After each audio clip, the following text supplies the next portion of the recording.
when she found out about climate change, she was so shocked by it. First thing she said was, "What are you doing about it, mother? You're an environmental scientist. You must do something about it." And then second, she said, "So you," when I explained climate change to her, she said to me, "So is climate change, oh, so is climate change all about losing our home?" And she put it in such a concise and emotional way. I'd never thought about it. I actually co-wrote a book, Sparky and Benny's Big Home Mystery, with my daughter. And I talked about my being very left brain. I'm a very left brain type of person. As I said, like I'm the typical Asian math lover, all of that. So, and I couldn't understand why, after 30 years of talking about climate change, people still don't understand how existential the threat is. Like, I don't know what other graphs I should be showing, like what other data points from 30, 35 years in order for people to understand it. But my daughter, my daughter was born and raised in Hong Kong. She speaks way more fluent Cantonese than I do. And she came to me and she was so shocked when she found out about climate change, she was so shocked by it. First thing she said was, "What are you doing about it, mother? You're an environmental scientist. You must do something about it."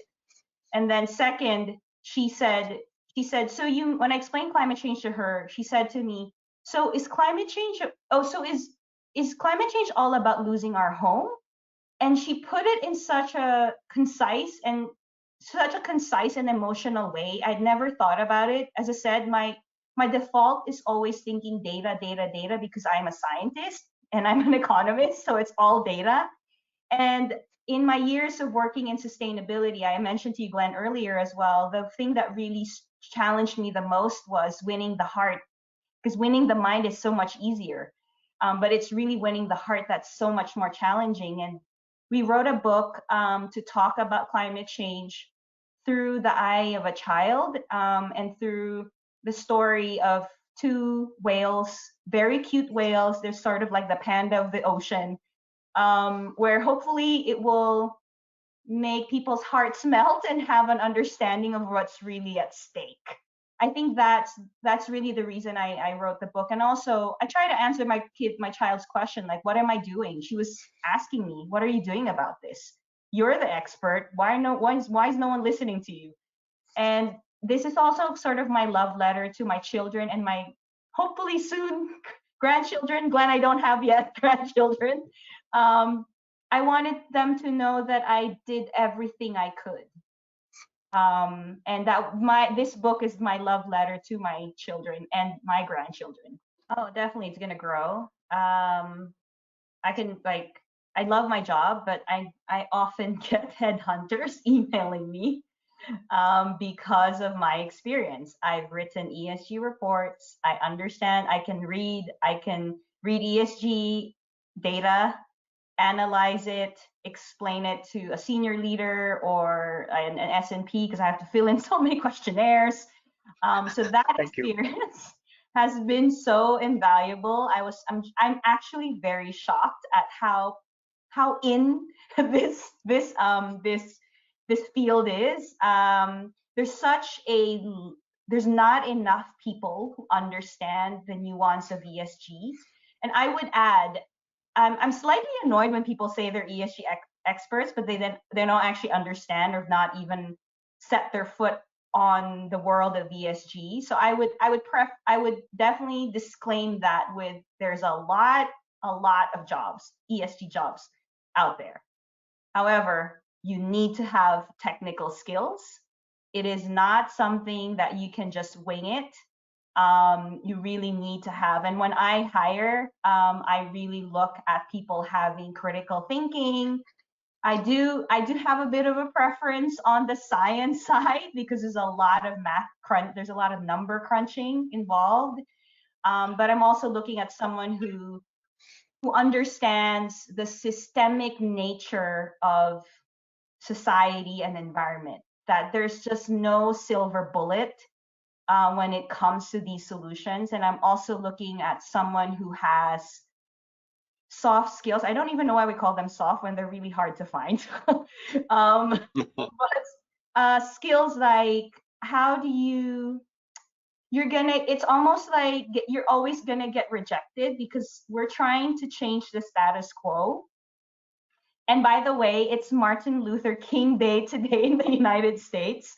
And just to say that it's just changing mindset, right? Changing status quo.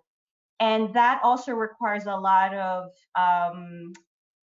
inner strength to be able to deal with people saying no to your ideas and not giving up. So it's that combination of skill set. That's why even if there's so many ESG jobs out there, it's still hard to fill them because you're trying to find that type of person or persons, right? So I see it growing definitely, and it's great that you guys are doing all these online seminars, and because we need to get people up to speed with at least the technical skill part, right? Thanks, Janice. Alan, from your perspective? Yeah, I think from my perspective, quick word is it is enormously growing, especially in the last couple of years. This normally should has been happening in the last 10 years or so. While in the last 3 years, as I see from the regulators, from the markets, investors, and also corporation, even in the ground, I also see people are talking about this, are more aware about this. I can share with you two perspectives because I work with in my daily professional work. I work with different investors and regulators. Governments are imposing different regulations on this, like TCFD or other regulations. When the regulations becoming a compliance issues, and then this is kind of no reverse back, right? Because this is just getting more and more stringent. So this shows one growing trend and not irreversible. Another trend I'm observing, because I'm also mentor advisors for many millennials, for the younger generations, for social enterprise and social related project. And then I can say I see a lot of people, younger generation, care more about the ESG or societal environmental issues more than our generation and even the generation above us. So I see from the very high level perspective, investors, asset owner, governments, regulators perspective, as well as from the ground, the younger generation all talks about this. And then this is quite a observation that I'm having in the last couple of years, which I see definitely there are lots of growing opportunities. While regarding the kind of job, in addition to Janice mentioned about the ESG technical, this is definitely one of the core parts.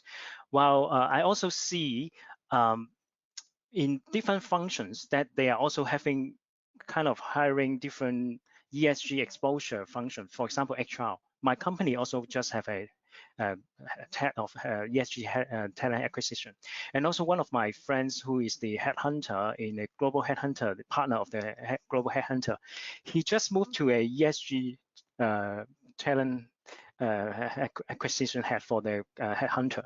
So, and also marketing, just like myself, I also see many service provider, consultants, company, and also even corporate. They are also having would like to get more talents in the ESG field among different functions. Yeah, not only simply the technical, but also other cross functions. So I think it really opened up a lot of different opportunities across different functions. Yeah. One aspect of being in the ESG world is to never give up, because you will always get told no. Oh no, that's so crazy. Oh no, we can never be carbon neutral. Oh no, we can't regulate plastic. So this is a test. Whoever's asking that question, if you really want to do this, this is a test to your own tenacity and perseverance. And I would challenge you, because if you're giving up on this, how much more when you're dealing with the likes, in my experience, when I was at Cathay, I was dealing with the CEO of Cathay or the chairman of Swire, and telling them, giving them the bad news. If you can't deal with that type of rejection and that type of barrier, how much more when you're being asked to speak to the board. I've worked with Sir Michael Kaduri where I've had to tell him the inconvenient truth, and that's just part of the job. So I would challenge you, if you really want to do this, go for it. Alan, please. Yeah, I fully agree with Yes, fully agree with what Janice mentioned. Think about we are kind of shaping the sustainable world, which not today everyone aware about this or buying about this. Talking about 20, 30 years ago, even you are very lonely if you're talking about this. But at least as I mentioned, as I observed in the last couple of years, it is getting more and more momentum. And so it is also important to have the mindset, just like Janice mentioned, and you need to be a change maker in order to do the sustainability job, because not only internal but external, lots of different even investors, some of the investors, they just talking about the profits maximization, right? Not all investors they agree with the big green finance, etc. So how do you convince them, persuade them, and tell some story in order to convince them?